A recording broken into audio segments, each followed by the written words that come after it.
Anti-Düring, escrita por Federico Engels en 1878. Federico Engels nació en Berna. Sus actividades periodísticas contribuyó significativamente a la difusión del marxismo a través de sus obras como el Anti-Düring. Este tuvo una estrecha relación de amistad y de trabajo con Karl Marx, quien fue su compañero por mucho tiempo. ¿Pero qué es el Anti-Düring? Esta es una abreviación de la obra clásica de la filosofía marxista, La subversión de la ciencia de Eugenio Düring, en donde se analizan los grandes problemas en la filosofía, en las ciencias económicas y el socialismo. Buenos días, yo les hablaré sobre las generalidades. Inicialmente se presenta como una continuación sobre los principios establecidos por los grandes ilustradores franceses en el siglo XVIII. Estos grandes hombres que en Francia iluminaron las cabezas para la revolución obraron de un modo sumamente importante.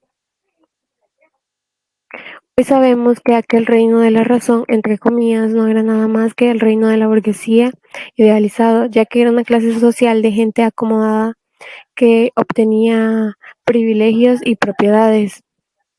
Fue ahí donde la justicia eterna encontró uno de los derechos del hombre más esenciales. Se proclamó la propiedad burguesa y tomó vida a lo que se le llama República Burguesa Democrática. Los grandes pensadores del siglo XVIII, al igual que todos sus predecesores, no pudieron rebasar los límites que se le habían puesto en esa época, pero junto a la nobleza feudal y la burguesía existía la incompatibilidad general entre los explotadores y los explotados, entre los ricos y la gente pobre trabajadora. Fue precisamente esa circunstancia a lo que permitió a los representantes de la burguesía situarse como representantes no solo de la clase particular, sino que de toda la humanidad. Y aunque a grandes rasgos la burguesía pudo entender que en la lucha contra la nobleza representaba al mismo tiempo los intereses de las diversas clases trabajadoras de la época, en todo gran movimiento burgués se manifiestan hábitos independientes de aquella clase. Esa clase introdujo más o menos ideas desarrolladas del moderno proletariado.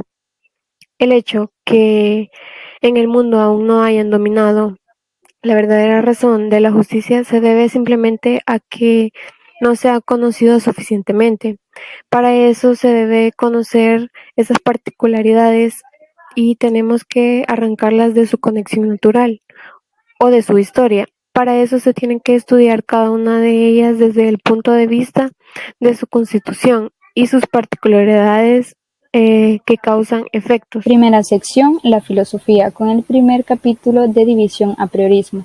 Para Düring, concibe la filosofía, que es el desarrollo de la suprema conciencia del mundo y de la vida.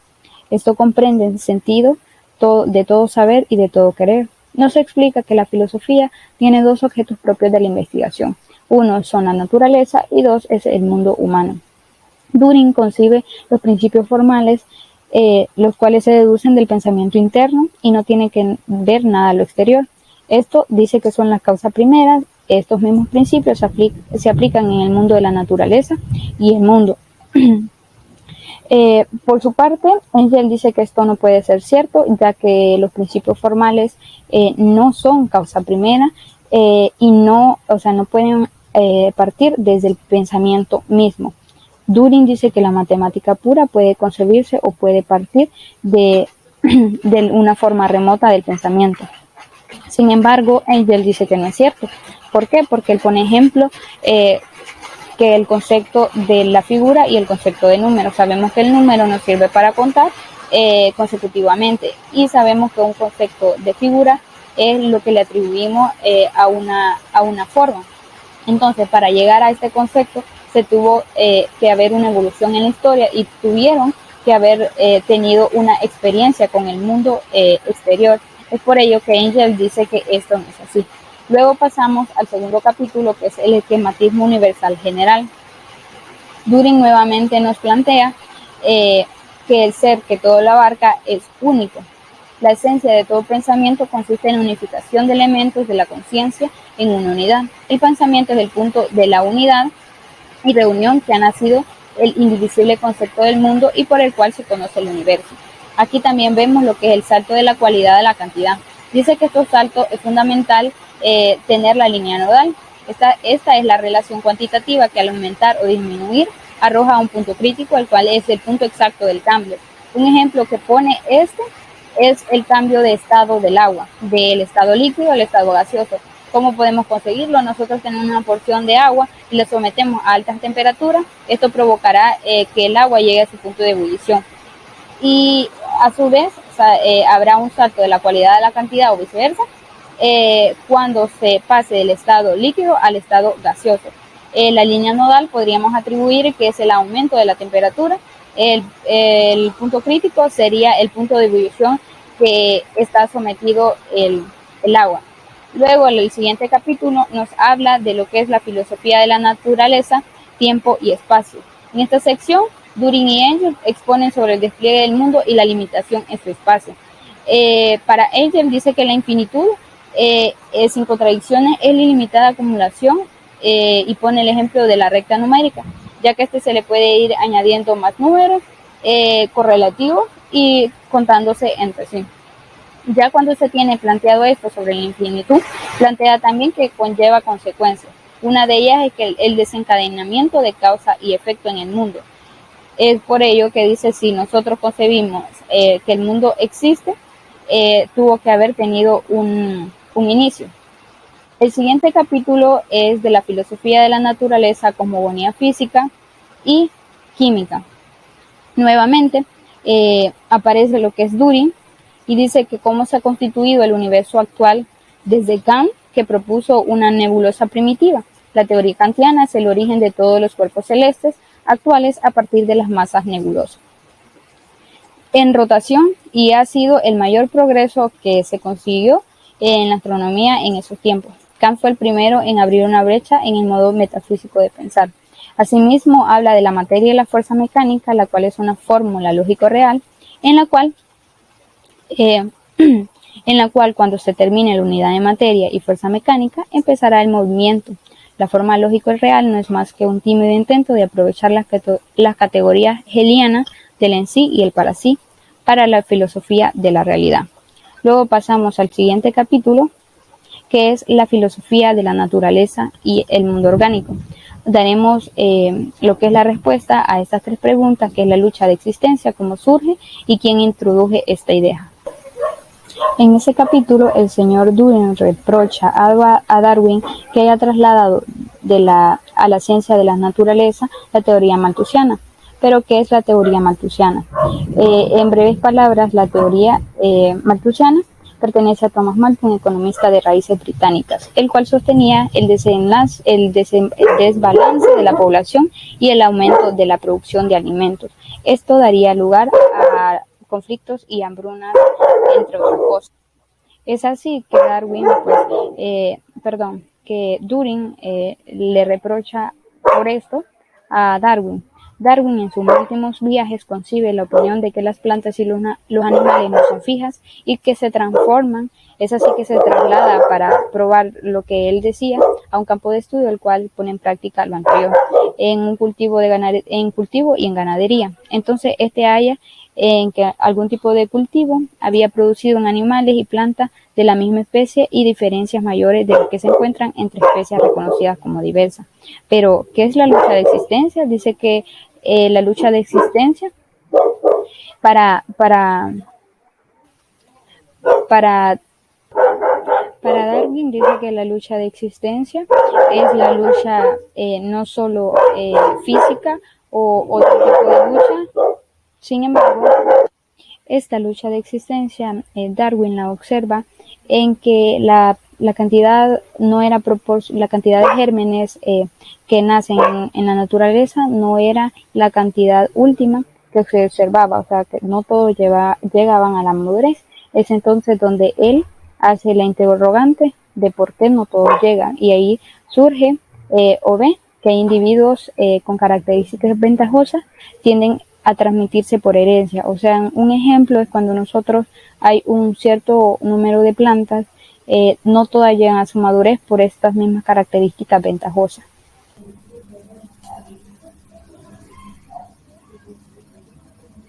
En los siguientes capítulos, Engels critica las concepciones dogmáticas de la verdad, la moral, la igualdad, la libertad y la necesidad.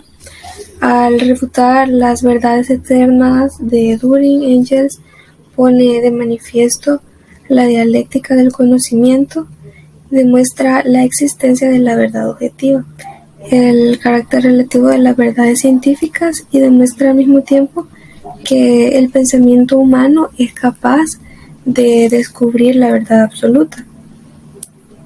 Este capítulo también dice que el fundamento moral pertenece a la historia de los hombres, que el bien y el mal no son verdades eternas, sino más bien concepciones relativas que varían con la sociedad. Refiriéndose a las cuestiones del materialismo histórico, Engels explica el origen de la propiedad privada de las clases y del Estado, el papel de la lucha de clases en el desarrollo de la sociedad y la naturaleza de clase del Estado.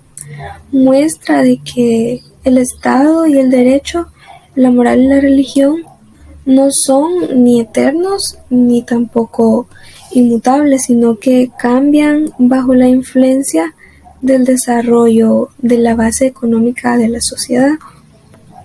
En el siguiente capítulo, Engels refuta el concepto abstracto de igualdad y demuestra de que el verdadero contenido del postulado de la igualdad proletaria es reivindicar la abolición de las clases. En las sociedades de clases, la moralidad es necesariamente una moral de clase que justifica los intereses de la clase dominante o los de la clase oprimida, cuando ésta se vuelve lo suficientemente poderosa como para rebelarse contra su explotación. De la misma forma, podemos comprender la libertad y la necesidad de la que habla en el siguiente capítulo.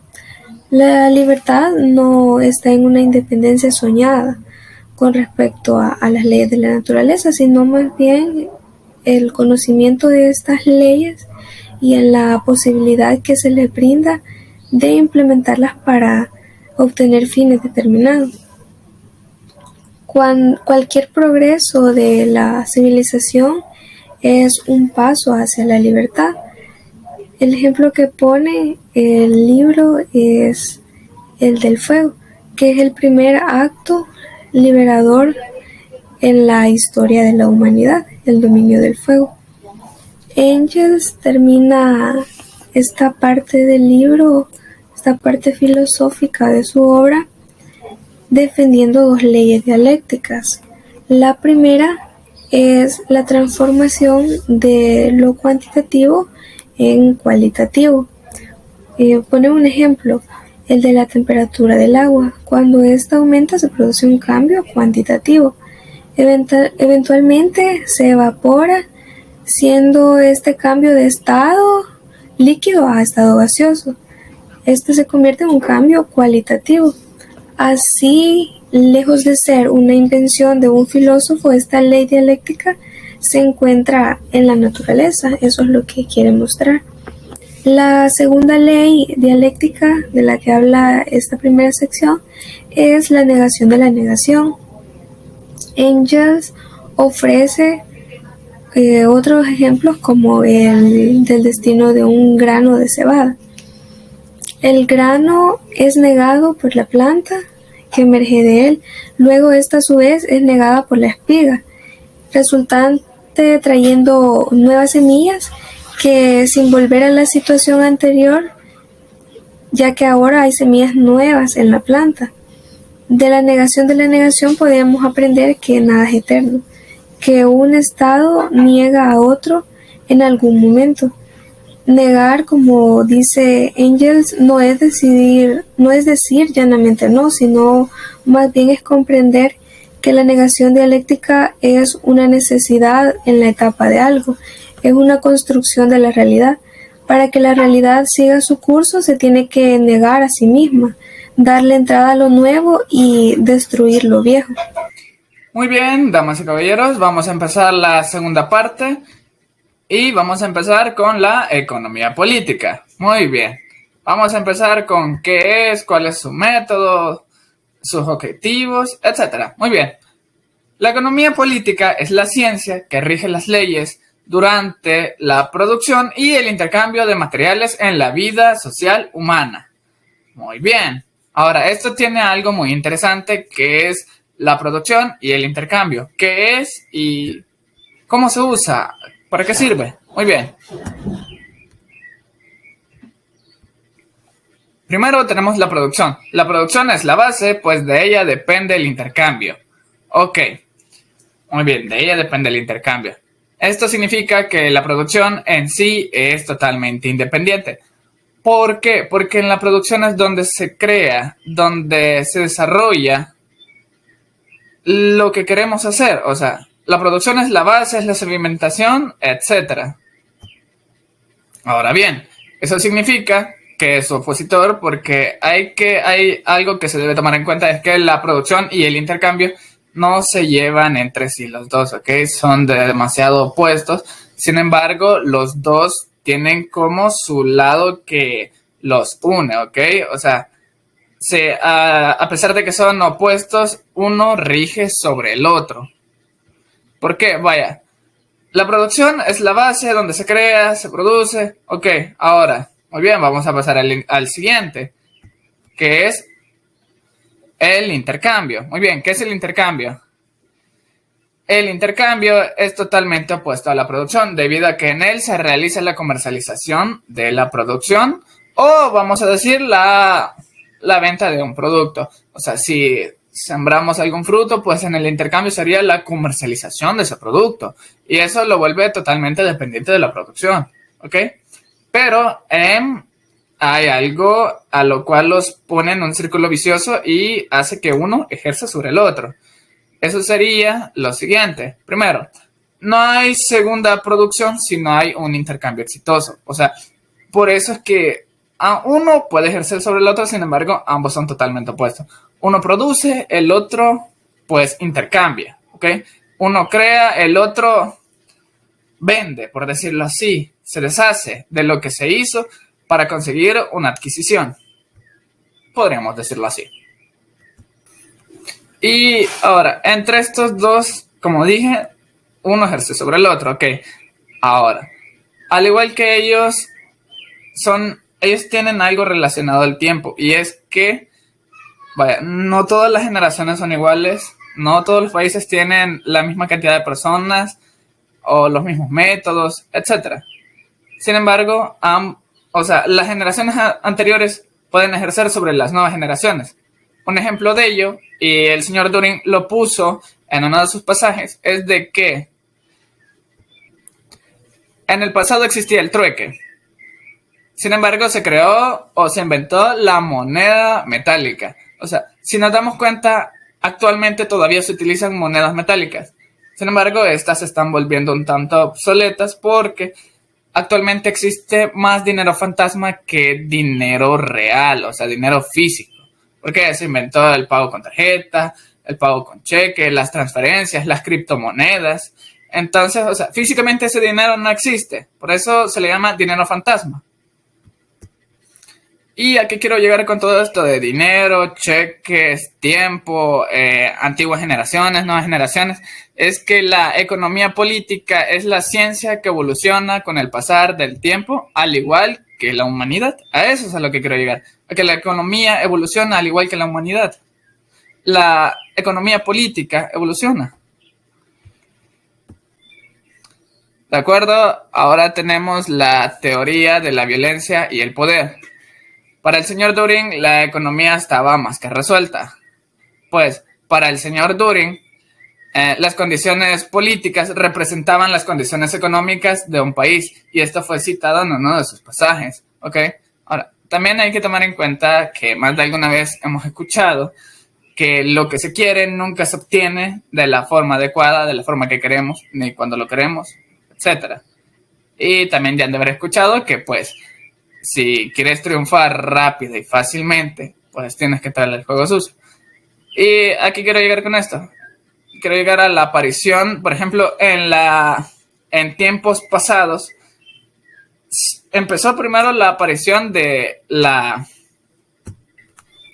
burguesía, la aparición de clases, la esclavitud, la clase sometida y la clase sometedora. A eso es a lo que quiero llegar.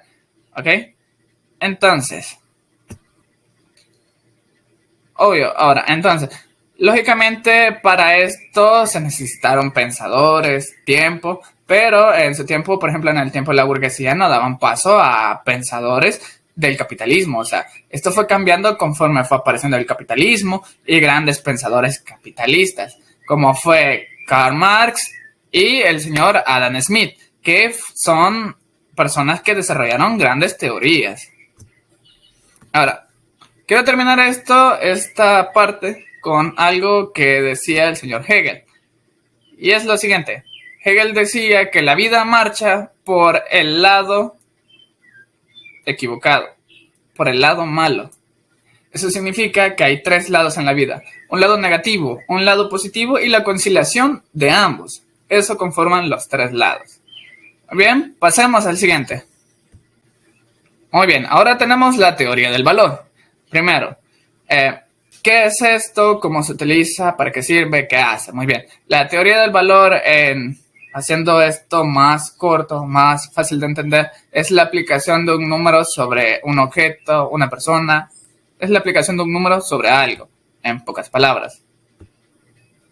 El señor Turing decía que el valor es la imposición de un sueldo o un salario a una persona. O sea, tú vas, solicitas un trabajo, el contratista te hace una oferta por tus servicios que te va a pagar y tú accedes o rechazas. O sea, tienes también esas 2 opciones de aceptar o rechazar. Esa es la imposición de un valor. O cuando tú quieres vender algo y, o sea, es algo nuevo en el mercado, tú consideras lo que te costó hacerlo, si en cuyo caso tú lo creaste, o el tiempo, etcétera. O sea, conforme va pasando el tiempo hay cosas que también aumentan de valor y también así hay cosas que conforme pasa el tiempo descienden de valor, ¿ok? Muy bien, ahora vamos a pasar al siguiente tema, que sería trabajo simple y trabajo compuesto. Vamos allá. La cual trata sobre el socialismo. El contrato social rawlsiano había tenido su realización en el periodo anterior, el cual escapó de la burguesía dudando de su propia capacidad política, para refugiarse así en la primera corrupción del directorio y luego bajo la protección del napoleónico. Eso no había ido mejor, hasta que la sociedad de la razón y la contraposición entre el pobre y el rico, en vez de disolver el bienestar general, se agravó con la eliminación de los privilegios. El desarrollo de la industria sobre la base capitalista hizo de la pobreza y la miseria la corrupción que ocupó el lugar de la opresión violenta, y el oro reemplazó a la espada como principal palanca de poder social, en definitiva, comparadas con la magnífica promesa de los ilustrados. Todo esto que les ilustraron fue nada más una caricatura engañosa. Esta situación histórica dominó también a los fundadores sociales, a la madurez de la producción y al capitalista. Los fundadores del socialismo querían sacar de su cerebro la solución a los problemas sociales, solucionando todavía que todo estaba oculto. La sociedad no presentaba sino abusos, y esa era la tarea y la razón más grande para ponerle fin a todo esto. Se trataba de descubrir un nuevo y mejor sistema de orden social, para declararlo y concederlo luego de la sociedad desde fuera mediante la propaganda y, de ser posible, mediante un ejemplo de un modelo experimental. Bueno, en el año 1802, la Revolución Francesa, como la lucha de la clase entre la nobleza, la burguesía y los desposeídos, era un descubrimiento genial, donde Hegel se refiere al periodo comprometido desde el 20 de marzo de 1815. Esa fecha fue cuando regresó Napoleón de París. El 28 de junio de 1815 fue la segunda fecha de la restauración de Luis, como la ley francesa. Hegel alude a una campaña que Dürer realizó contra la organización y funcionamientos académicos de la Universidad Alemana en esa época. También por la misma razón pertenecía en general al productor mismo. La fundación histórica del modo de producción capitalista y de su portada a la burguesía consistió en concentrar esos dispersos y reducir medios de producción, ampliarlos y convertirlos en las potentes palancas de producción. Pasaron los hilados y los tejidos de los objetos de metal que ahora solían de las fábricas en los productos comunes de muchos obreros, por cuyas manos que tenían que pasar sucesivamente ante estas, siempre de forma básica.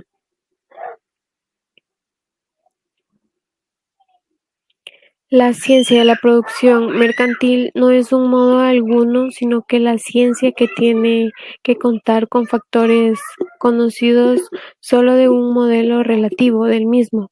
La producción mercantil y su ciencia de la economía tiene una expresión relativa de las mismas.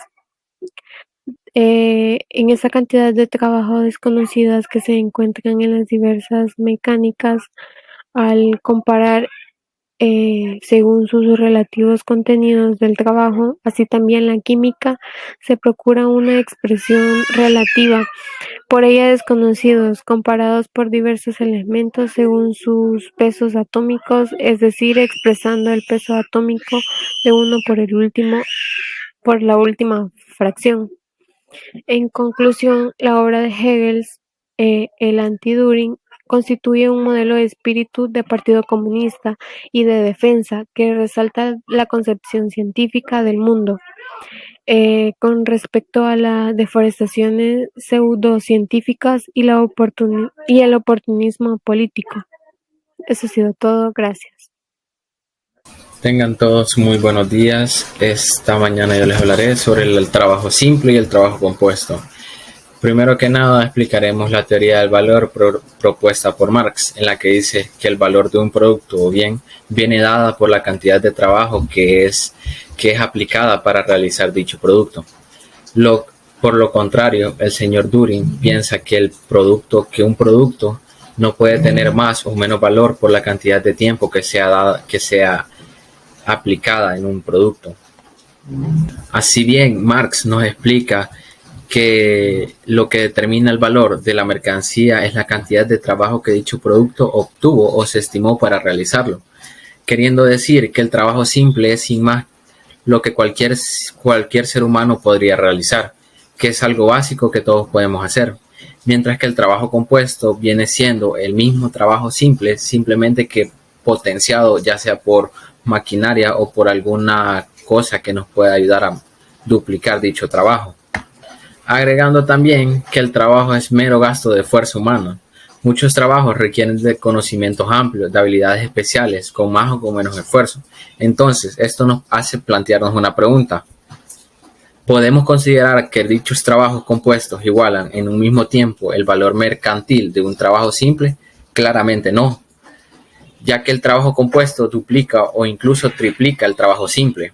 Düring piensa que el valor de un bien no debería de ser determinado por el trabajo que se lleva a realizarlo, dándonos a entender que debería de tener el mismo valor de trabajo. Marx también, preveyendo que aparecieran personas como el señor Düring, nos deja una pequeña frase.